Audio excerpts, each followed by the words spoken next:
من الشيطان الرجيم.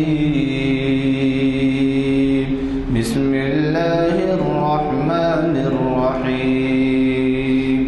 إن الذين آمنوا وعملوا الصالحات كانت لهم جنات الفردوس نزلا خالدين فيها لا يبغون عنها حولا. قل لو كان البحر مدادا لكلمات ربي لنفد البحر قبل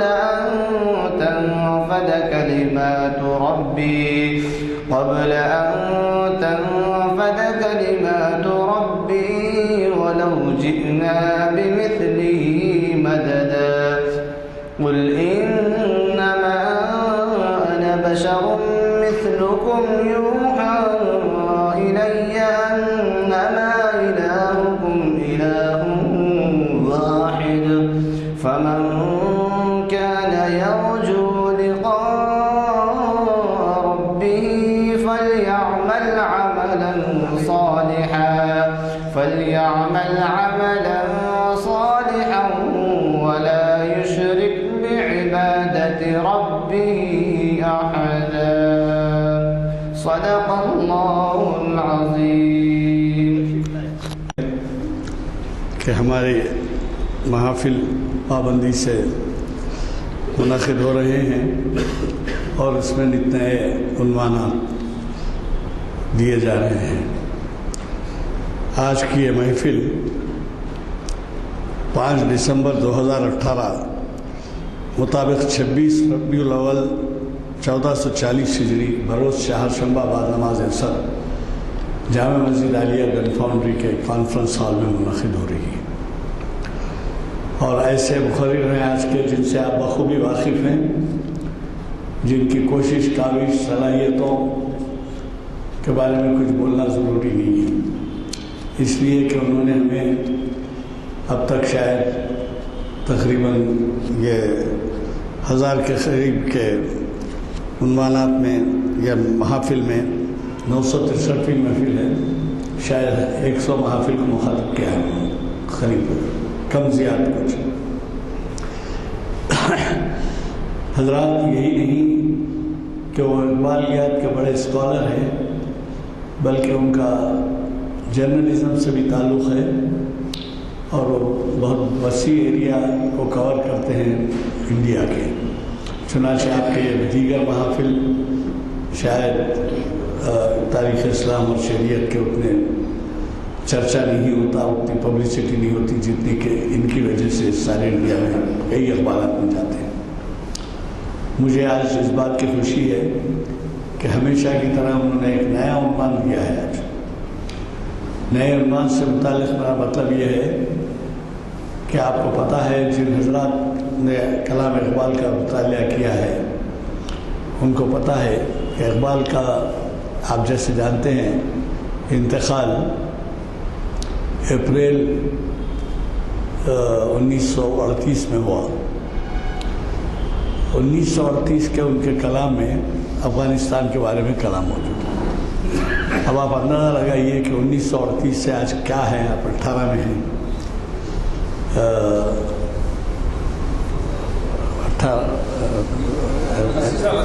جی ہاں 80 سال کا آپ ایسے اندازہ لگائیے کہ 80 سال میں بھی جو ہے وہ مسئلہ حل نہیں ہوا اور ہم بچپن سے آج تک برابر سنتے آ رہے ہیں افغانستان کے جھگڑے کے بارے میں، اور کبھی امریکہ کے حوالے سے، کبھی پاکستان کے، کبھی ہندوستان کے، کبھی کسی علاقے کے حوالے سے برابر افغانیوں کے بارے میں سنتے ہیں. تو آج کا جو عنوان انہوں نے چنا ہے، منتخب کیا ہے، وہ بہت ہی اہم ہے اور ایسے عنوان میں یقینی طور پر نہ صرف آپ ہم دلچسپی لیں گے بلکہ پریس والے بھی اس کو بہت اچھی طریقے سے رپورٹنگ کریں گے. پھر دوسری بات میں آپ سے عرض کروں کہ ہمارے جو اگلے محافل کے پرچے ہیں آ گئے ہیں، جیسا میں آپ سے عرض کیا، آپ سے وہ پرچے لیتے ہوئے جائیے اور ذرا ہماری طرف سے آپ اس کی زحمت کر کے جو ہے اگلے محافل کے پرچوں کے بارے میں ذرا تشہیر کی طرف توجہ دیجیے، کیونکہ میرا ہمیشہ سے کہنا ہے یہ جو آپ کام کرتے ہیں، لوگ تو گھر بار چھوڑ کے جاتے ہیں تبلیغ کے لیے، یہ بھی ایک تبلیغ ہے۔ اگر آپ 8-10 پرچے لے کے بھی مسجد میں اپنے ساتھیوں میں، دوستوں میں، خاندان میں بھیجائیں، پڑوسیوں میں، تو اس سے جو کوئی بھی اس سے استفادہ کرے گا وہ اس کا ثواب آپ کو ملے گا۔ تو میں اب اس سے زیادہ کچھ عرض اس لیے نہیں کروں گا کہ ظاہر ہے کہ ان کا عنوان ایسا ہے کہ ان کو کافی وقت چاہیے۔ البتہ یہ پرچہ اس لیے میں نہیں دہرا رہا ہوں کہ آج ہی تباہ ہو کے آیا ہے، آپ لے کے دیکھ لیں، مجھے اس میں پڑھنے کے لیے وقت ضائع کرنے کی بجائے آپ کو میں دعوت خطاب دوں گا، اور آپ سے گزارش ہے کہ حتی الامکان کوشش کریں۔ اور اب یہ بھی ہم نے باتیں کی ہیں، ابھی ان سے بات چیت ہوئی ہے جس میں یہ طے پایا کہ چونکہ ہمارے پاس نوجوان اور بچوں کی کمی ہے، اسکول اور کالجز کے بچوں کو راغب کرنے کے لیے آئندہ اقبال کے کلام میں بچوں کے لیے نصیحتیں اگلا عنوان، اسی طرح سے ان کا رہے گا اقبال کے کلام میں نوجوانوں کے لیے نصیحتیں، یا اقبال کا کلام اور خواتین کے حوالے سے۔ تو ایسے عنوانات رہیں گے کہ جس میں آپ کو مدرسوں کے بچوں کو بھی شریک کرانے کا موقع رہے گا۔ فرض کیجئے آپ کے ایک پرائمری یا مڈل اسکول یا ہائی اسکول کوئی ہے، وہاں کے انتظامیہ سے مل کے آپ بات کریں، ایک رکشے میں جو ہے 4-5 بچے تو آتے ہیں، اور اگر 2-3 رکشہ لیے تو آٹو لیے یا موٹر لیے جیسی بھی سہولت ہو تو کم از کم 15 بچے تو آکیوپائی کر سکتے۔ تو بہرحال کوشش کریے کہ وہ اپنے ساتھ ہفتے میں ایک محفل میں شرکت کرائیے، یہ نہیں ہے کہ اقبال شناسی کے کوئی تاریخ اسلام، شریعت، کوئی ایک محفل۔ آج ہمارے ہاں ہمارے مخرج صاحب کے، عیاض شیخ صاحب کے دادا، والد صاحب کے ماموں، نانا کہیے یا دادا کہیے، بہرحال وہ بھی بھوپال سے تشریف لائے ہیں، ہم ان کا استقبال کرتے ہیں اور ہمیں مبارکباد دیتے ہیں کہ ان کے لوگوں میں یا نسل میں ایسے بھی لوگ ہیں جن کا آج وہ مظاہرہ دیکھیں گے کہ کیسی بہترین تقریر وہ کرتے ہیں۔ میں آج کے مخرج صاحب دعوت عیاض الشیخ صاحب سے گزارش کرتا ہوں، دیکھیے اور ایک بات آپ سے عرض کروں، یہ ہمارے ہاں کے قدرداں تھے جنہوں نے یہ کہا کہ صاحب اتنی اہم محفلیں ہوتی ہیں جو ساری دنیا میں جن کا چرچا ہے، دنیا میں اس لیے کہہ رہا ہوں کہ بڑے بڑے مخرج آئے اور انہوں نے کہا کہ پاکستان میں بھی اقبال شناسی کی اتنی محفلیں نہیں ہوئی کسی جگہ ہوئی، اور وہ اللہ جانے بہتر کیا ہے، مگر ہر ہفتہ ہوتے ہوئے 973 روپے کچھ آ گئے۔ تو میری گزارش یہ ہے کہ اس کا چرچا بھی کریں اور کوشش اس بات کی کریں کہ اس کا سلسلہ جاری رہے۔ میں گزارش کرتا ہوں ہمارے آج کے مہمان مخرج سے تشریف لائیں اور ہمیں مخاطب فرمائیں۔ بسم اللہ الرحمن الرحیم۔ شروع اللہ کے نام سے جو بے انتہا مہربان نہایت رحم فرمانے والا ہے۔ درود و سلام فخر موجودات محمد مصطفیٰ صلی اللہ علیہ وسلم پر، اللہم صلی علی سیدنا محمد وعلی آل سیدنا محمد وبارک وسلم۔ آج کی اس محفل اور محافل عالیہ کے روح رواں ہمارے قائد ایڈوکیٹ غلام ازدانی صاحب، ہمارے بزرگ نانک سنگھ نشتر صاحب، فیاض صاحب جو دیرینہ سرپرست ہیں ہمارے، جسٹس اسماعیل صاحب، میڈیا کے انچارج طاہر صاحب اور ہمارے کوارڈینیٹر شبیر صاحب، اور آپ تمام سامعین و ناظرین جن کی سماعتیں میرے لیے سند کا درجہ رکھتی ہیں، انٹرنیٹ کے ذریعے سے دیکھنے والے تمام سامعین و ناظرین کی خدمت میں بھی السلام علیکم ورحمۃ اللہ وبرکاتہ۔ آج کا جو عنوان ہے، اس عنوان پہ بہت عرصے سے میرا خیال تھا کہ میں کچھ اپنی کیونکہ مجھے اپنی کم علمی اور بے مائگی کا احساس ہے، لیکن میں چاہتا تھا کہ اس عنوان پہ کچھ کہا جائے، اور محافل کی چونکہ میرے پاس فہرست عنایت ہوتی رہتی ہے، تو میں نے دیکھا کہ پچھلی 967 نشستوں میں اس عنوان پہ کبھی گفتگو نہیں ہوئی، اور میری کوشش یہی ہوتی ہے کہ ایسے عنوانات کو منتخب کیا جائے جس پہ گفتگو، ورنہ بڑی مشکل ہوتی ہے کہ 900 نشستوں میں 900 عنوانات پہ گفتگو ہو جائے تو باقی کوئی عنوان نہیں رہتا۔ لیکن اللہ کا کرم ہے کہ کچھ ایسے پہلو ابھی بھی ہیں، اور جسے میں نے اس سے پہلے بھی کہا تھا کہ اقبال کے فن پہ میں گفتگو نہیں کر سکتا، اس لیے کہ میں شاعر و ادیب نہیں ہوں، نہ میں نقاد ہوں۔ میں اقبال کی فکر پہ گفتگو کر سکتا ہوں جو ایک عام آدمی کی سمجھ میں آتی ہے، اور اسے بالکل عام فہم الفاظ میں کوشش کرتا ہوں کہ آپ کے گوشے گزار کروں، آپ کے سامنے لے آؤں۔ اصل میں افغانستان جو ہے وہ ایک بہت ہی دلچسپ مقام ہے۔ انشاءاللہ تاریخ اسلام کی کسی محفل میں افغانستان پہ ہم سیر حاصل گفتگو کریں گے۔ افغانستان سے ہمارے ملک ہندوستان کے بہت قدیم تعلقات ہیں، اور یہ دنیا کے قدیم ترین ملکوں میں سے ہے۔ نبی کریم صلی اللہ علیہ وسلم کے دور میں یہ سارا ملک افغانستان میں نہیں بلکہ خراسان کہلاتا تھا، جس میں آج کا جو ایران ہے وہ بھی شامل تھا، ایران کے کچھ حصے، بعد میں یہ افغانستان۔ خیر آج کا میرا موضوع نہیں ہے کہ میں افغانستان کے جغرافیہ پہ یا اس کی تاریخ پہ بات کروں، آج میرا موضوع ہے اقبال اور افغانستان۔ اقبال نے اپنی شاعری میں افغانستان سے متعلق کیا کہا، ان کے کیا جذبات تھے، اس پہ ہم بات کریں گے اور دیکھیں گے کہ اقبال کے کیا نظریات تھے۔ اصل میں حریت اور اقبال دو علیحدہ چیزیں نہیں ہیں۔ اقبال کی ساری شاعری ہی حریت فکر و عمل پہ مبنی ہے۔ اقبال تو یہی چاہتے تھے کہ ایک حریت بندے کے اندر پیدا ہو اور وہ اپنے آپ کو پہچانے اور جہاں بینی اور جہاں بانی کے فرائض انجام دیں۔ اور اگر کوئی ایسی قوم جو جذبہ حریت سے سرشار ہو، جس کے اندر آزاد رہنے کی خواہش ہو، افغانیوں سے بڑھ کے ایسی کوئی قوم نہیں تھی۔ تو اقبال نے اپنی شاعری میں افغانیوں کو بہت بڑا موضوع بنایا ہے۔ افغانیوں سے متعلق آپ نے بہت سارے اشعار کہے ہیں۔ مجھے خدشہ ہے کہ شاید اس نشست سے میں مکمل نہ کر سکوں بات، ہو سکتا ہے کہ ایک اور نشست اس کے لیے لگ جائے، لیکن کوشش کروں گا کہ آپ کے سامنے جتنی باتیں ہو سکتی ہیں لے آؤں۔ علامہ اقبال نے اپنی اردو اور فارسی شاعری میں افغانستان اور افغانیوں کا جا بجا ذکر کیا ہے۔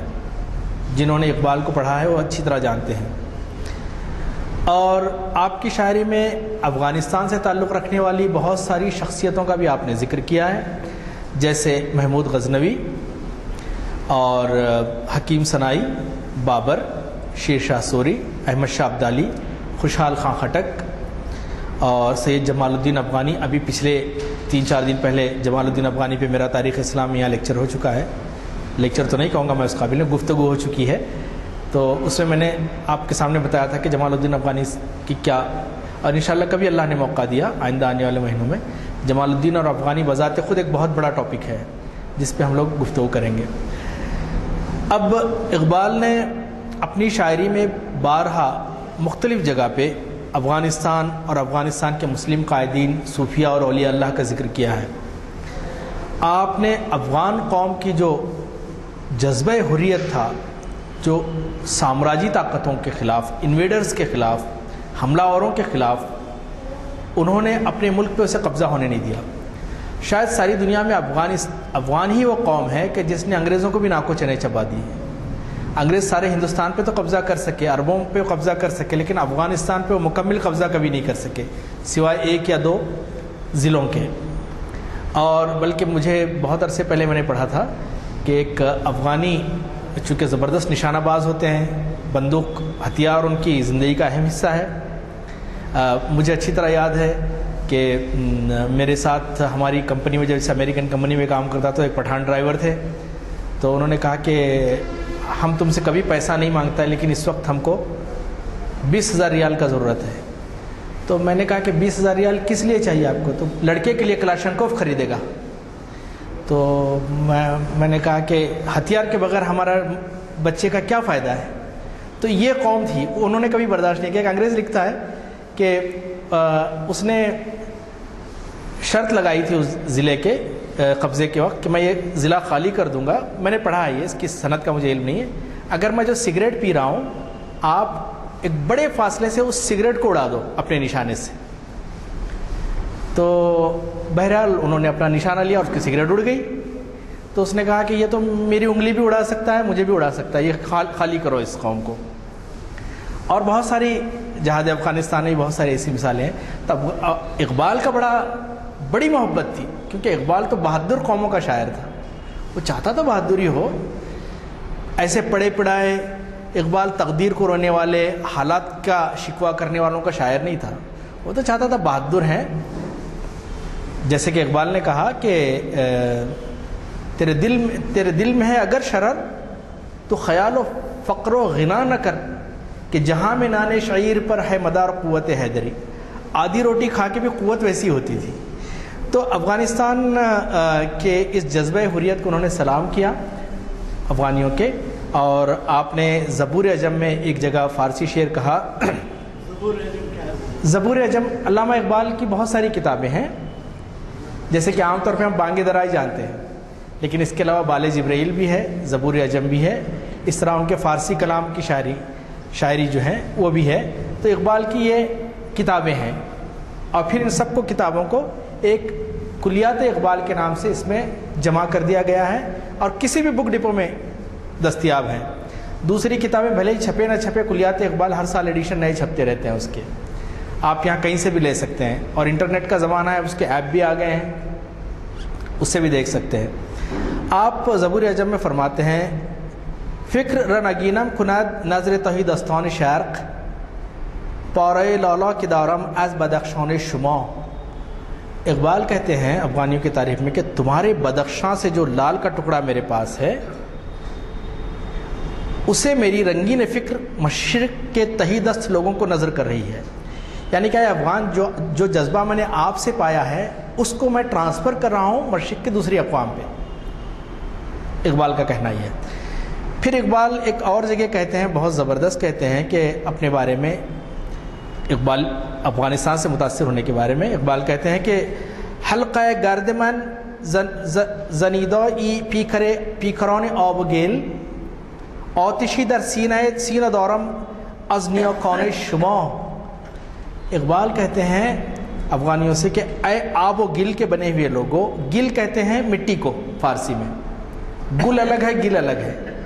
گل مٹی، کہ تمہاری مٹی اور پانی سے جو بنے ہوئے، اے آب و گل کے بنے ہوئے لوگوں، میرے گرد حلقہ بناؤ. میرے سینے میں جو آگ جل رہی ہے میں نے تمہارے آباء و اجداد سے لی ہے. آپ اندازہ کر سکتے ہیں کہ اقبال کتنا گہرا اثر تھا.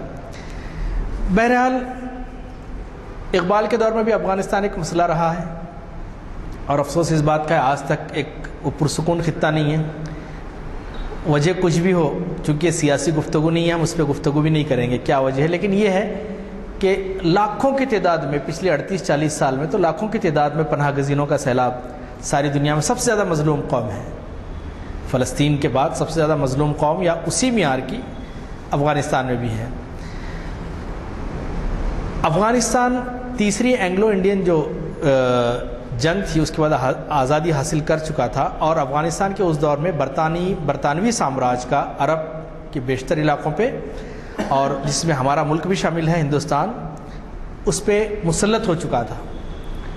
اور افغانیوں نے اپنی جدوجہد سے انگریزوں کو مار بھگایا وہاں سے. انگریز بھاگنے پہ مجبور ہو گئے وہاں سے. بہت ساری تاریخی کتابیں آپ دیکھیے. یہ واحد قوم ہے جسے مستقل کوئی غلام نہیں بنا سکا. ابھی مجھے کچھ 4-6 مہینے پہلے دلی جانے کا اتفاق ہوا. چونکہ ٹکٹ مجھے عین وقت پہ نہیں مل سکی تو ٹرین سے جانا پڑا مجھے. تو بہت ہی یادگار سفر رہا. اور میرے سامنے ایک صاحب آئے اور وہ پٹھانی ٹوپی پہنے ہوئے تھے اور پھر ہاتھ میں کڑا بھی تھا. میں نے نانک سنگھ صاحب سے ذکر بھی کیا تھا اس کا. تو وہ آئے اور ان کے ساتھ 3 خواتین تھیں. وہ بیٹھے.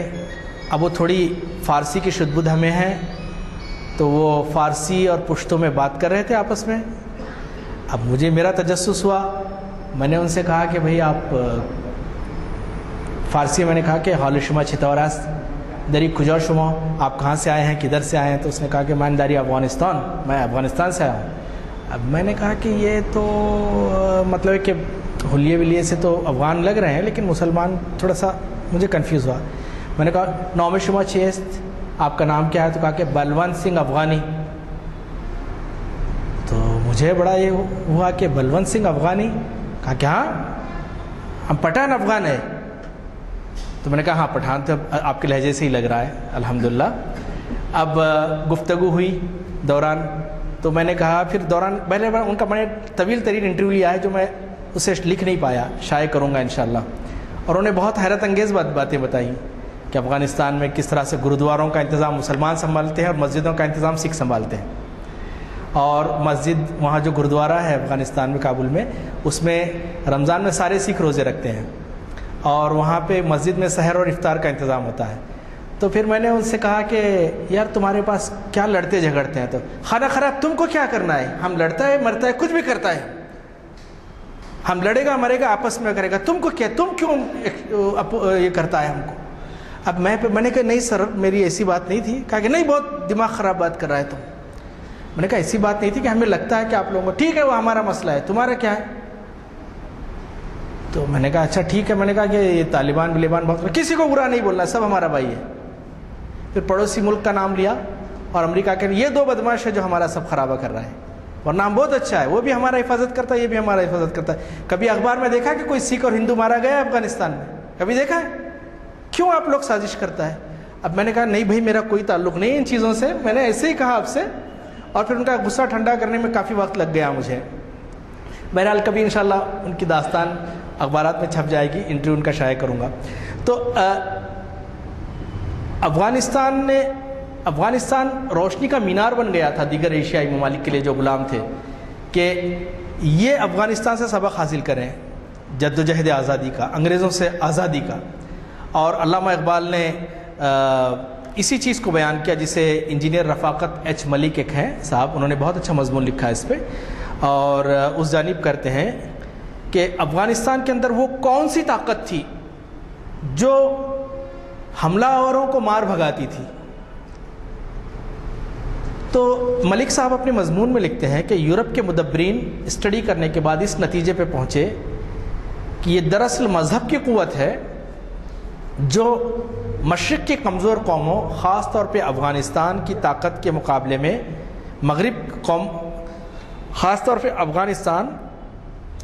مغرب کی طاقت کے مقابلے مدافعت اور مزاحمت کے لیے اور حریت آزادی کے حصول کے لیے اکساتی ہے. اسلام بیسیکلی ایک آزاد مذہب ہے. حضرت عمر کا قول بہت مشہور ہے کہ آپ نے انہیں کس طرح غلام بنا لیا جبکہ ان کی ماں نے انہیں آزاد جنا تھا. اسلام میں حریت روز اول سے ہے کہ انسان کو انسان کا غلام نہیں بناتی, ساری غلامیوں سے آزاد کر کے اللہ کی غلامی میں لے آتی ہے. وہ ایک سجدہ جسے تو گراں سمجھتا ہے 1000 سجدوں سے دیتا ہے آدمی کو نجات. ہر آدمی آزاد ہے, حریت فکر ہے, فریڈم. آج کل آپ کہہ رہے ہیں فریڈم آف اسپیچ اور وہ ساری چیزیں, یہ تو اسلام نے بہت پہلے دی تھی. ایک عورت حضرت عمر کو پکڑ کے کہتی ہے کہ ہم تیری بات سنیں گے نہ مانیں گے, بتا تو جیسے میں نے یہ جبہ پہنا ہوا ہے اسی طرح کا, تو بہت اونچے قد کا آدمی ہے اور مال غنیمت سے ایک چادر ملی ہے, ایک چادر میں تیرا نہیں سل سکتا, بتا کہ تو نے کس طرح سے 2 چادر کا بنا لیا. حضرت عمر اپنے فرزند کو بلاتے ہیں, فرزند کہتے ہیں کہ میں نے اپنے حصے کا بھی اپنے باپ کو دے دیا. حضرت عمر کہتے ہیں کہ جب تک اس طرح کے لوگ رہیں گے مجھے ٹوکنے والے, میں غلط راہ پہ نہیں جا سکتا. تو یہ فریڈم آف اسپیچ تھا, فریڈم آف ایکسپریشن تھا. آج فریڈم آف اسپیچ اور فریڈم آف ایکسپریشن ایک کتابی والی چیزیں, آپ بول کے دیکھیے دوسرے دن آپ کو پتہ چل جائے گا کیا ہو رہا ہے. ٹھیک ہے. تو اقبال نے اسلام کے خلاف اس مغربی سازش کو بھانپ لیا تھا, چونکہ یہ دین حق کے خلاف تھا, گویا کہ ابلیسی سازش تھی. تو ابلیس کی مجلس شورا ایک نظم ہے, اس میں اقبال اپنے جو چیلے ہیں ان کو کچھ انسٹرکشنز دیتا ہے, کچھ نصیحتیں کرتا ہے کہ کیا کریں گے تو ہمارا راج چلے گا دنیا میں. تو اقبال اپنے مشیروں کے بیچ کہتا ہے, لا کر برہمنوں کو سیاست کے بیچ میں, حالات حاضرہ پہ آپ غور کرنا چاہیں تو کریں, میں تو نہیں کہتا, لا کر برہمنوں کو سیاست کے بیچ میں زناریوں کو دیر و کہن سے نکال دو. یعنی برہمن کا کام پوجا پاٹ ہے, اس سے اس کو نکالو, سیاست میں لے آؤ اس کو. پھر اقبال کہتے ہیں کہ وہ فاقہ کش کے موت سے ڈرتا نہیں ذرا. فاقہ کش ہے, بھوکا ہے لیکن موت سے نہیں ڈرتا.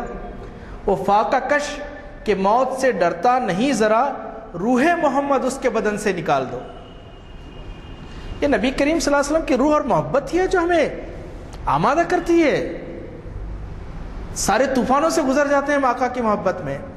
بلکہ کہتے ہیں کہ ایک صحابی کو جب قتل کیا جا رہا تھا تو کہا کہ کیا تو نہیں سمجھتا کہ تیری جگہ محمد ہوتے تو بہتر ہوتا؟ تو اس نے کہا قتل تو دور کی بات ہے، میں تو یہ بھی نہیں پسند کرتا کہ میرے آقا کے پیر میں کانٹا چبھ جائے اور میں زندہ رہوں. روح محمد اس کے بدن سے نکال دو. پھر کہتے ہیں فکر عرب کو دے کے فرنگی تخیلات. عرب کے جو انٹلیکچوئلس ہیں ان کو ویسٹرن کلچر، ویسٹرن آئیڈیالوجی کی بمبارڈمنٹ ان کے دماغ پہ کیا، برین واش کیا جائے. اقبال نے اس دور میں کہا تھا کہ فکر عرب کو دے کے فرنگی تخیلات، اسلام کو حجاز و یمن سے نکال دو. پھر کہتے ہیں افغانیوں کے غیرت دین کا ہے یہ علاج. افغانیوں کے غیرت دین کا ہے یہ علاج، ملا کو ان کے کوہ و دمن سے نکال دو. ملا کی اصطلاح اقبال نے عام طور پر منفی انداز سے استعمال کی ہے اپنے سارے کلام میں. ایک بے عمل عالم، ایک بے عمل امام، پیش امام، یا سمجھیے کہ دین کا جاننے والا جو ہمیشہ ڈرتا رہتا ہے اور جس کا کام ہی آپس میں لڑانا کرنا ہے، اس طرح کے عالم کو ملا کی اصطلاح اقبال نے استعمال کی. لیکن یہ واحد جگہ ہے پورے کلام اقبال میں جہاں پہ ملا کی اصطلاح کو اقبال نے مثبت انداز سے استعمال کیا ہے. کہتے ہیں کہ افغانیوں کے غیرت دین کا ہے یہ علاج، ملا کو ان کے کوہ دمن سے نکال دو، اہل حرم سے ان کی روایات چھین لو. اہل حرم سے ان کی روایات چھین لو، آہو کو مرغزار ختن سے نکال دو. جو ہرن ہے اس کو سبزہ سے نکال دو، اس کو جہاں کی اس. پھر کہتے ہیں اقبال اپنے بارے میں کہتے ہیں، اقبال شکنی کی روایت آج کل مشہور ہونا بہت آسان ہے. اقبال کے خلاف کچھ لکھیے، کچھ بولیے، آپ بہت مشہور ہو جائیں گے. بلکہ ایسے لوگ بھی جن کی روزی روٹی اقبال سے چلتی وہ بھی اقبال کے خلاف لکھ رہے ہیں، بول رہے ہیں. میں یہ نہیں کہتا کہ اقبال معصوم انل خطا تھے. بہرحال ان کی ذاتی زندگی پہ مائکروسکوپ لگانے کے بجائے ان کی فکر کو دیکھیے. ان کی کتنی بیویاں تھیں، کتنے بچے تھے، وہ کیا تھے، کیا نان ایشوز ہیں، یہ ارریلیونٹ ایشوز ہیں. بہرحال اقبال کہتے ہیں کہ اقبال کے نفس سے ہے لالے کی آگ تیز. لالا ایک پھول ہے جو عام طور پہ افغانستان اور ایران وغیرہ میں ہے، بڑا سا پھول ہوتا ہے، بہت سرخ ہوتا ہے وہ. کہتے ہیں کہ اقبال کے نفس سے ہے لالے کی آگ تیز، ایسے غزل سرا کو چمن سے نکال دو. جیسے کسی نے لکھا ہے، مجھے نام یاد نہیں آ رہا، انہوں نے کہا کہ اقبال اس دور میں ہوتے یا تو گونتنامو کے جیل میں ہوتے یا پوٹا کے تحت اندر ہوتے یہاں، تو یا انگریز انہیں پھانسی پہ چڑھا دیتے. تو اقبال کے جو خیالات تھے، خود پروفیسر جگناتھ آزاد نے بھی اس کا اظہار کیا ایک جگہ مزاحیہ انداز سے.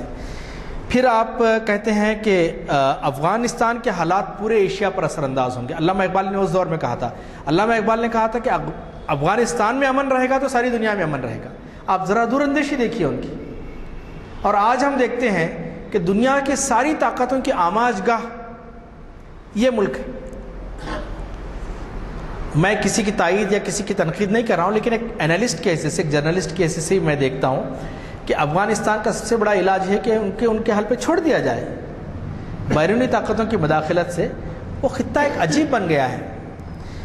افغانستان کے بارے میں علامہ اقبال نے کہا کہ یا تو یہاں امن کی سفیدی ہوگی یا خون کی لالی ہوگی، اور ان دونوں کا بہاؤ دیگر مشرقی ملکوں کی طرف ہوگا.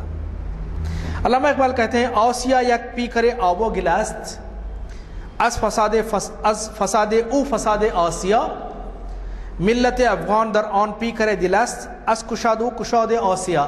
کہتے ہیں کہ ایشیا ایک مٹی اور پانی کا مجسمہ ہے، افغانستان اس مجسمے کا دل ہے. اس افغانستان کا فساد پورے ایشیا کا فساد ہے، اور اس افغانستان کا امن پورے ایشیا کا امن ہے. آپ اندازہ کیجئے ان کی دور اندیشی کا، اقبال کی. پھر اقبال کہتے ہیں افغانیوں کے بہادری کے بارے میں کہ افغانیوں کی غیرت و بہادری، جیسے میں نے کہا کہ اقبال بہت ہی ان کے دل دادا تھے، ان سے انسپریشن لیتے تھے، اور شاہین کو انہوں نے علامت بنایا جو افغانستان کا ہی پرندہ ہے. افغانستان یا پھر اطراف کے علاقوں کا پرندہ ہے، جیسے کہ شاہین حیدرآباد میں نظر نہیں آتا، وہ کچھ خاص علاقوں کا. تو افغانیوں کی غیرت اور اس کو شاہین سے انہوں نے تعبیر دی، اور یہ افغانستان اور سرحد کے علاقے کا جیسے کہ پرندہ ہے، اور شاہین کے بارے میں تو ایک مستقل موضوع ہے جسے ہم دیکھتے رہتے ہیں. اقبال کے خیال میں اگر ایمان کی جرات ہو تو بڑی سی بڑی طاقت کا مقابلہ کیا جا سکتا ہے، اور اس کے مقابلے میں تائیز عزدی بھی حاصل ہوتی ہے. یہ جرت ایمانی دور غلامی کے بر صغیر میں جب ہم انگریزوں کے غلام تھے، اقبال کو مرکزی اور مغربی ایشیا میں صرف افغانستان کے سرحد افغانستان میں نظر آتی تھی. ارمغان حجاز جب اقبال کی اور ایک کتاب ہے، اس میں بڈھے بلوچ کی نصیحت ایک نظم ہے، اس میں اقبال بہت ہی ولولہ انگیز نظم ہے، آپ اسے ضرور پڑھیے، جس میں آج کے ایران اور افغانستان دونوں کے حالات پر بصیرت افروز اس سے ہمیں چیزیں ملتی ہیں. اب وہ بوڑھا بلوچ نصیحت کر رہا ہے کہ ہو تیرے بیاباں کی ہوا تجھ کو گوارا، بیاباں صحرا ویران علاقہ، ہو تیرے بیاباں کی ہوا تجھ کو گوارا، اس دشت سے بہتر ہے نہ دلی نہ بخارا. یعنی تیرا جو ریگستان ہے، ویرانہ ہے، یہ دلی اور بخارے سے بہتر ہے. جس سمت میں چاہے صفت سیل رواں چل، سیلاب کی طرح چل جہاں چلنا چاہے تو. وادی یہ ہماری ہے، وہ صحرا بھی ہمارا. وادی بھی ہماری ہے، صحرا بھی ہمارا ہے، نو انٹری نہیں ہے وہاں پر. پھر کہتے ہیں حاصل کسی کامل سے یہ پوشیدہ ہنر کر، حاصل کسی کامل سے یہ پوشیدہ ہنر کر، پہناتی ہے درویش کو تاجے سرے دارا. پھر کہتے ہیں افراد کے ہاتھوں میں ہے اقوام کی تقدیر، افراد کے ہاتھوں میں ہے اقوام کی تقدیر، ہر فرد ہے ملت کے مقدر کا ستارہ. You are not just an individual, آپ کے ہاتھوں میں تقدیر ہے. پھر کہتے ہیں محروم رہا دولت دریا سے وہ غواص، دریا کی جو دولت ہے اس میں غواص کہتے ہیں اس میں ڈبکی لگانے والا، پانی کے اندر کا غوطہ خور. کون سا غوطہ خور محروم رہے گا؟ اقبال کہتے ہیں کہ محروم رہا دولت دریا سے وہ غواص، کرتا نہیں جو صحبت ساحل سے کنارہ. جو ساحل نہیں چھوڑتا اسے، اور دریا میں جب تک ڈبکی نہیں لگاتا اسے کچھ بھی نہیں ملتا. آپ چاہے بھلے ہی بڑے تیراک ہوں، لیکن کنارے پہ بیٹھے ہوں تو موتی ہاتھ میں نہیں آئے گا آپ کو اترنا پڑے گا دریا میں. پھر اقبال کہتے ہیں دی ہاتھ سے دے کر اگر آزاد ہو ملت، آپ کو فیسلٹیز مل رہے ہیں، بہت ساری چیزیں، ساری دنیا مل رہی ہے آپ کو، لیکن دین کو بیچنا پڑ رہا ہے. دین فروش نظر آتے ہیں آج بھی، میں معافی چاہتا ہوں، آپ کو بہت ساری جگہ نظر آئیں گے، میرا اشارتاً آپ کو میں نے بتا دیا ہے. کہتے ہیں کہ دی ہاتھ سے دے کر اگر آزاد ہو ملت، ہے ایسی تجارت نے مسلمان کا خسارہ. پھر اقبال نے ایک ایسا شعر کہا جو آج کی گفتگو کا حاصل ہے، آپ بھی اسے اپنے ساتھ لے جائیے، میں بھی اپنے ساتھ لے جاتا ہوں. دنیا کو ہے پھر مار کے روح بدن پیش، دنیا کو دوبارہ آج روح اور بدن کی جنگ شروع ہو گئی ہے. تہذیب نے پھر اپنے درندوں کو ابھارا. The most civilized countries, they are all out against you. آ گئے یہ درندے سامنے جو گولیوں کے شکل میں زہر ہمارے پاس فراہم کرتے ہیں، ہتھیار بھیجتے ہیں ایشیائی ممالک کو لڑیں آپس میں. دنیا کو ہے پھر مار کے روح بدن پیش، تہذیب نے پھر اپنے درندوں کو ابھارا. اللہ کو پامر دیے مومن پہ بھروسہ، اللہ کو بھروسہ ہے مومن کی طاقت پر، ابلیس کو یورپ کی مشینوں کا سہارا. تمہاری مشینیں فیل ہو جائیں گے ایمان کے آگے، تمہاری مشینیں ایمان کا مقابلہ نہیں کر سکتی. یہ تو ایمان وہ ہے کہ جانور، آپ کی تو مشینیں، جانور اپنی جگہ خالی کرتے ہیں کہ محمد کی سپہ سالار آ رہے ہیں، چلو یہاں سے جگہ جانے دو. دشت و دشت ہیں دریا بھی نہ چھوڑے ہم نے، بحر ظلمات میں دوڑا دیے گھوڑے ہم نے. سمندر راستہ بنا دیتا ہے. آج تھوڑا سا کمزور ہو گئے ہیں، اس کا مطلب یہ نہیں کیوں کر خش و خاشاک سے دب جائے مسلمان، مانا کہ تب و تاب نہیں اس کے شرر میں. بس اپنے آپ کو سمجھنا ہے اور اپنے ایمان کو ڈیولپ کرنا ہے. تاکہ ہم انسانیت کے دکھوں کا مداوع کر سکیں. آج انسانیت منتظر ہے ہماری، بہت دکھ دہائے جا رہے ہیں. پھر اقبال کہتے ہیں تقدیر امم کیا ہے کوئی کہہ نہیں سکتا. امت کی تقدیر کیا ہے کوئی کہہ نہیں سکتا. تقدیر امم کیا ہے کوئی کہہ نہیں سکتا. مومن کی فراست کو تو کافی ہے اشارہ، ہم لوگوں کی فراست کو کافی ہے اشارہ اگر ہم سمجھیں. پھر کہتے ہیں اقبال اخلاص عمل مانگ نیاگان کہن سے، پرانے لوگوں سے، اپنے اینسسٹر سے، اپنے فور فادر سے، اپنے آبا و اجداد سے اخلاص مانگ. شاہاں چا جب گر بنو ازند گدارا. پھر کہتے ہیں اقبال اپنی ایک اور ضرب کلیم اقبال کی ایک کتاب ہے، اس میں کہتے ہیں کہ جب تک دل آزاد ہے جسم بھی آزاد رہے گا، ورنہ جسم کی حیثیت اس تنکے کسی جو ہے ہوا کے راستے میں پڑا ہوا ہے. ضرب کلیم کے آخر میں محراب گل افغان کے افخار ایک نظم ہے، اس میں آپ نے افغانیوں کو پیغام انقلاب دیا. بہت اچھی نظم ہے، بہت ردم ہے اس میں. رومی بدلے شامی بدلے بدلا ہندوستان، تو بھی اے فرزند کوہستان اپنی خودی پہچان، اپنی خودی پہچان او غافل افغان. پھر کہتے ہیں موسم اچھا پانی اچھا پانی وافر، موسم اچھا پانی وافر، مٹی بھی زرخیز. بڑا معنی خیز شعر ہے، بہت انجوائے کریں گے آپ اگر اسے سمجھیں گے تو. موسم اچھا پانی وافر مٹی بھی زرخیز، جس نے اپنا کھیت نہ سینچا کیسا وہ دہقان. جب ساری چیزیں اویلیبل ہیں اور تو اپنے کھیت میں بو ہی نہیں رہا ہے کچھ. اپنی خودی پہچان او غافل افغان. پھر کہتے ہیں کہ ڈھونڈ کے اپنی خاک میں جس نے پایا اپنا آپ، ڈھونڈ کے اپنی خاک میں جس نے پایا اپنا آپ، اس بندے کی دہقانی پر سلطانی قربان، اپنی خودی پہچان او غافل افغان. پھر کہتے ہیں بڑا زبردست شعر ہے یہ، علم جب زیادہ آ جاتا ہے اور اس کے ساتھ تقویٰ نہیں ہوتا، علم کے ساتھ تقویٰ نہیں ہوتا تو پھر بہانے تراشے جاتے ہیں. یہ بھی گنجائش ہے، یہ بھی گنجائش ہے، اور ایسے بھی ہے اور ایسے بھی ہے. لیکن جس میں اللہ کی محبت ہوتی ہے وہ گنجائش تلاش نہیں کرتا، وہ رخصت کے راستے نہیں اپناتا، عزیمت کے راستے اپناتا ہے. اقبال کہتے ہیں کہ تیری بے علمی نے رکھ لی بے علموں کی لاج. میں ایڈوکیٹ ازانی صاحب سے توجہ چاہوں گا کہ تیری بے علمی نے رکھ لی بے علموں کی لاج، عالم فاضل بیچ رہے ہیں اپنا دین ایمان. عالم فاضل بیچ رہے ہیں اپنا دین ایمان، اپنی خودی پہچان او غافل افغان. پھر دوسری نظم ان کی ہے، اس میں اس کا ایک شعر ہے. اقبال نے کہا کہ افغان باقی کوہسار باقی. کوہسار پہاڑ، الحکم للہ الملک للہ، اللہ کا حکم اور اللہ کی حکومت. افغانیوں کی انقلابیت کو ابھارتے ہیں ایک جگہ اقبال. کہتے ہیں کہ وہی جواں ہے قبیلے کی آنکھ کا تارا، وہی جواں ہے قبیلے کی آنکھ کا تارا، شباب جس کا ہو بے داغ ضرب ہو کاری. اس کی جوانی بے داغ ہو اور پھسپھسا نہیں ہو، ضرب کاری ہو اس کی. پھر کہتے ہیں اگر ہو جنگ تو شیران غاب سے بڑھ کر، جنگل کے شیروں سے بڑھ کر ہونا چاہیے اگر جنگ ہو تو وہ. اگر ہو صلح تو رانا غزال تاتاری، اور اگر صلح ہو تو وہ ہرن کی طرح معصوم بن جائے.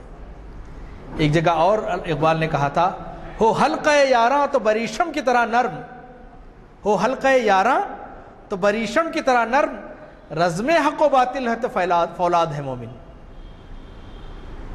پھر اقبال آگے کہتے ہیں کہ عجب نہیں اگر اس کا سوز ہے ہما سوز، کہ نیستاں کے لیے بس ہے ایک چنگاری. پھر آپ کا آگے کہتے ہیں کہ خدا نے اس کو دیا ہے شکوہ سلطانی، اس کو شکوہ سلطانی دیا، سلطانی کی عظمت دی ہے کہ اس کے فقر میں ہے حیدری و کراری، کہ جس کی فقیری میں حیدری و کراری ہو سلطانی سے بڑھ کے ہے. پھر کہتے ہیں کہ نگاہ کم سے نہ دیکھ اس کی بے کلاہی کو، اس کے سر پہ تاج نہیں ہے، تاج تلاش مت کر اس کے سر پہ، یہ تاج کلا نہیں ہے اس کے سر پہ، ٹوپی نہیں ہے، دستار نہیں ہے، کہ یہ بے کلا ہے سرمایہ در کلا داری. یہ تو تاجوں کی بنیاد ہے، مجھے بڑا اچھا شعر لگا کسی جگہ، کسی نے کہا کہ کسی نے مجھے بھیجا اور بڑا اچھا شعر لگا کہ بادشاہی کے گر سکھا دیں گے، بادشاہی کے گر سکھا دیں گے، ہم فقیروں سے دوستی کر لیں۔ افغانستان کے ساتھ علامہ اقبال کا جو غیر معمولی شغف تھا، اسی بنیاد پہ 1933 میں آپ سر راس مسعود، علامہ سید سلمان ندوی اور ان کے ساتھ والی افغانستان کی دعوت پہ افغانستان تشریف لے گئے، اور افغانستان کے نادر شاہ کے انشاءاللہ کبھی کسی اور نشست میں ہم اس پہ گفتگو کریں گے، پورے دورے کی تفصیل ان کی۔ یہ علامہ اقبال کو جانتے تھے اور وہ انہوں نے دعوت دی کہ یہاں کا نظام تعلیم مرتب کریں، افغانستان کا نظام تعلیم مرتب کریں۔ آپ نے کابل میں ایک نئی یونیورسٹی کی بنیاد کی پیشکش کی کہ نئی یونیورسٹی یہاں قائم کی جائے، اور آپ نے ایک اس سلسلے میں ایک تجویز پیش کی کہ an educated Afghanistan will be the best friend of India, the building of a new university at Kabul and the development of the Peshawar Islamia College into another university on the western border of India will be very much helpful in the uplift of the shrewd Afghan tribes who inhabit the country that lies between our frontier and Afghan frontier۔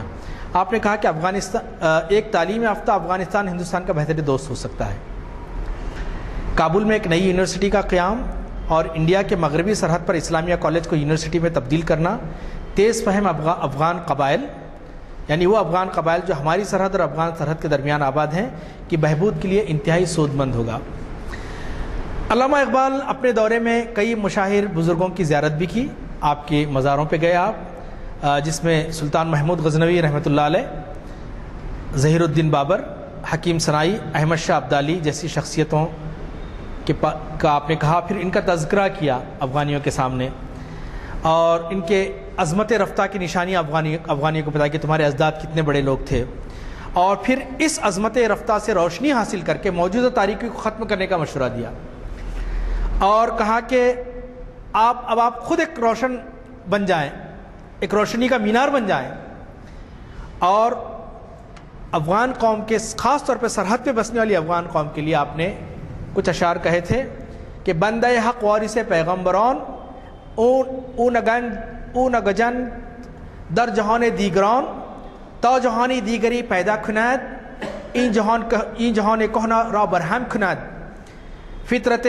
O B جهات اندر جهات او حریم و در توافش کائنات.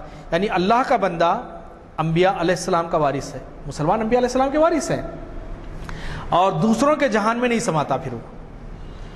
کافر کی یہ پہچان کہ آفاق میں گم ہے، مومن کی یہ پہچان کہ گم اس میں ہے آفاق.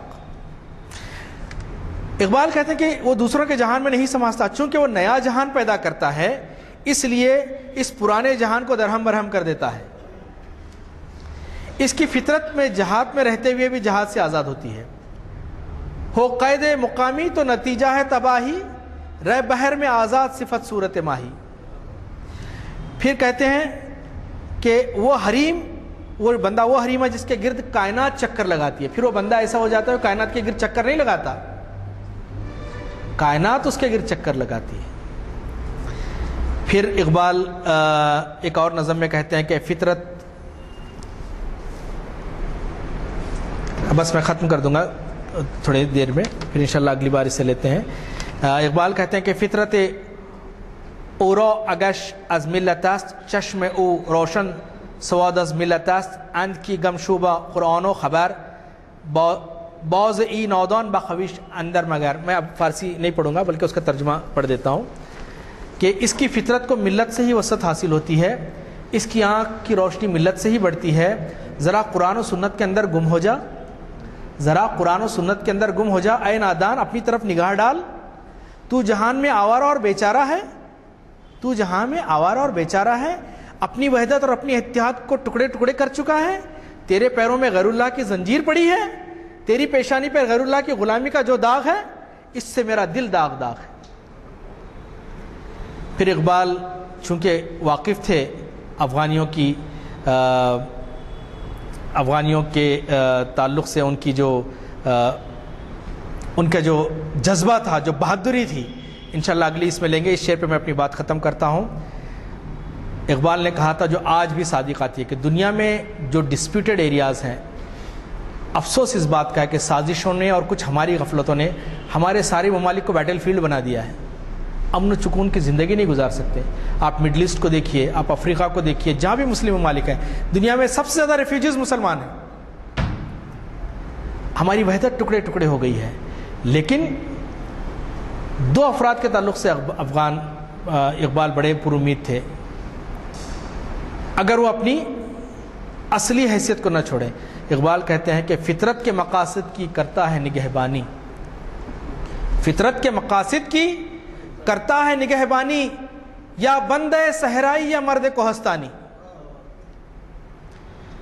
دنیا میں محاسب ہے تہذیب فسوں گر پر، دنیا میں محاسب ہے تہذیب فسوں گر پر. اگر کوئی محاسب ہے ان چیزوں کو، دنیا کو جو کنٹرول کر سکتا ہے، چیکس اینڈ بیلنسز جس کے پاس ہیں، ہے اس کی فقیری میں سرمایہ سلطانی. میں آپ تمام کا شکر گزار ہوں. اللہ تعالیٰ سے دعا کرتا ہوں کہ اللہ سبحانہ وتعالیٰ ہمیں کہنے سننے سے زیادہ عمل کرنے کی توفیق عطا فرمائے. دوران گفتگو اگر کوئی تلخ بات نکلی ہو تو میں اس کے لیے معذرت خواہ ہوں. انشاءاللہ اس کا دوسرا حصہ اگلی نشست میں ہم لوگ بات کریں گے. جزاک اللہ خیر. السلام علیکم. کا خطاب ہوا ہے اس کے بارے میں کچھ کہنا ضروری نہیں، اس لیے کہ آپ کو خود اندازہ ہوا ہوگا. میں نے ایسے محسوس کیا کہ اگر یہ انہوں نے جو کچھ اپنے خطاب میں کہا ہے اس کو تحریر میں لا کے اگر میں کسی یونیورسٹی کو اگر یونیورسٹی کو بھیجوں اور مجھے ڈاکٹریٹ کی ڈگری کی خواہش کروں تو شاید ڈاکٹریٹ کی ڈگری مل جائے. اتنے زیادہ پہلوؤں پر انہوں نے جو مطالعہ کیا ہے. ہمیں اس بات کی خوشی ہے کہ ہمارے ہاں جو مقررین آتے ہیں بلا شبہ وہ بڑی تیاری کر کے آتے ہیں. اب آپ دیکھیے اس میں کوئی پہلو ایسا نہیں ہے جو پہلو چھٹا ہے. علامہ اقبال خود کئی زبان جاننے والے کو لنگوسٹ کہتے ہیں. کوئی لنگوسٹ اس وجہ سے میں کہہ رہا ہوں کہ فرینچ، جرمن، عربی، ہندی، اردو ایسے 6-7-8 زبانیں ہیں جسے وہ واقف تھے. جرمنی میں بھی رہے وہ، فرانس میں بھی رہے وہ، انگلینڈ میں بھی رہے. پھر یہاں پرشین میں ان کا جو مقام ہے پرشین کلام میں، اس کا ایک واقعہ سنا ہے. تو علامہ خمینی کا انقلاب جو آیا امریکہ میں آپ کو معلوم ہے 25-30 سال ہو گئے میں سمجھتا ہوں. تو علامہ خمینی کا جو انقلاب آیا تھا اس کی وجہ یہ تھی کہ امریکہ کے پاس سونا رہن تھا ایران کا، اور وہ جو ہے کچھ اس طریقے سے حرکتیں کر رہے تھے کہ شاید ایران کو بہت پریشان کر رہے تھے. تو اس وقت جو ہے علامہ خمینی انقلاب کے بعد ابھرے اور وہ بادشاہت جو چل رہی تھی ایران کی اور اس میں امریکہ کی جو غلامی قبول کی گئی تھی اس کے خلاف انہوں نے عوام کو جگایا. تو ہوا یہ کہ وہاں کا سب سے بڑا، جیسے آپ کا فتح میدان ہے اس کا 2-3 گنا بڑا ہوگا، اس میں جلسہ تھا جس میں علامہ خمینی کے تائید میں مظاہرہ ہو رہا تھا اور امریکہ کے خلاف.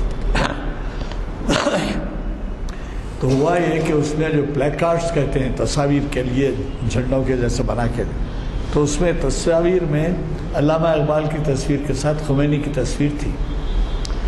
علامہ خمینی جو تھے اس وقت صدر چنے گئے تھے ایران کے. تو ہمارے ہاں کے ایک میرے شناسائی ہیں، ہمارے آپ جانتے ہوں گے ابراہیم خلیل صاحب سوسائٹی کے صدر، پیرانی پیر کی سوسائٹی کے صدر، ان کے داماد مظہر نام ہے ان کا، وہ بھی ایران میں تھے. تو بیٹھے ہوئے جیسے فتح میدان کے اسٹیڈیم میں بیٹھے ہوئے ہیں، سب پلیک کارڈز ہیں. تو انہوں نے اپنے بازو کے جو بیٹھا ہوا تھا اس سے پوچھا کہ یہ پلیک کارڈ جو ہے اس کے اوپر خمینی تو سمجھ میں آ رہا ہے، یہ دوسرا کون ہے؟ تو اس نے، وہ ایرانی نے حیرت سے پوچھا ان سے کہ تم ہندوستانی ہو؟ تو جی ہاں میں ہندوستانی ہوں. تم اقبال کو نہیں جانتے؟ آپ اندازہ لگائیے کہ اقبال کا کیا مقام جو ہے اس مقام پہ. اور پھر اسی طریقے سے دیکھیں علامہ اقبال صرف ہندوستان کے لیے نہیں رہے بلکہ نہ صرف ایران بلکہ افغانستان اور دیگر تمام ممالک کے لیے. تو افغانستان میں جو ان کا رول آپ کو بتایا گیا ہے آپ اندازہ لگائیے. میں صرف ایک گزارش کروں گا آپ سے کہ شاید ہماری کتابوں میں مل جائے شکوہ اور جواب شکوہ میرے پاس میں اگلے محفل میں بتاؤں گا. شکوہ پہ ایک کتاب ہے اور جواب شکوہ پہ ایک کتاب, معمولی ہے, چھوٹی سی کتاب ہے, اور آپ کیا کتابوں یہاں مل جائیں گی کتب میں, جو دینی کتب بیچتے ہیں اور اردو کتب ہیں, وہ ضرور بچوں کو پڑھائیے. میں تو یہ سمجھتا ہوں کہ بچوں کو کیا ہے, بڑوں کو بھی اس سے واقفیت کم ہے. علامہ اقبال کے کلام سے واقفیت کے لیے شکوہ اور جواب شکوہ ضرور پڑھائیے. شکوہ کی ایک کتاب ہے, جواب شکوہ کی میں اگلے محفل میں آپ کو بتاؤں گا. اور وہ ضرور, میں تو سمجھتا ہوں کہ اس سے بڑوں کو بھی واقفیت نہیں ہے. وہ بڑے ہم تو اس وقت واقف ہوئے جب چوتھی پانچویں میں ہم تھے, تو علامہ اقبال حیدرآباد آئے تھے, اور ان کا کلام جو ہے حیدرآباد میں بڑی قدر کی نگاہ سے دیکھا جاتا تھا. تو ہمیں چوتھی پانچویں میں ان کے اشعریات تھے. اور وہ شکوہ جواب شکوہ کو ہم لوگ بیت بازی بھی آپ لوگ سنے ہیں, یعنی معلوم بیت بازی جو ہوتی تھی, تو بیت بازی میں ہم سناتے تھے وہ کلام.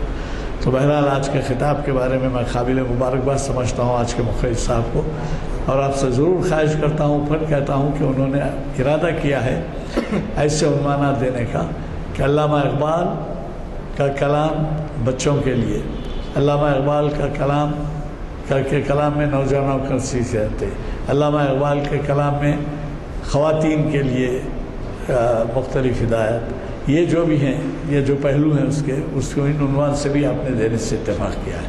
ہماری خوش قسمتی ہے کہ ایک ایسا شخص جو اتنی شہرت رکھتا ہے, وہ مطالعہ کرتا ہے. مجھے خاص طور پہ آپ کو یہ بات بتانی ہے کہ ان کا مطالعہ اتنا وسیع ہے کہ صحت متاثر ہو. بعض وقت تو یہ ہوتا ہے کہ شاید آج صبح بھی ایسی کیفیت تھی کہ آ سکتے یا نہیں آ سکتے ہوگی, لیکن وہ باوجود اس کے مطالعے میں پیچھے نہیں رکھتے, اور شب بسری ہوتی ہے کتابوں پہ. انگریزی میں کہتے ہیں کہ مڈ نائٹ آئل برن کرنا, یعنی آدھی رات کا تیل جلانا. تو آدھی رات تک کے تیل جلاتے رہتے ہیں. اب آج کل تو الیکٹرک کا مطلب ہوا ہے. بہرحال خدا کا شکر ہے. میری گزارش ہے کہ تو میں پرچے لیتے جائیے, اور جس قدر ہو سکے تفصیل کیجیے, وہ بھی ایک تبلیغ ہے.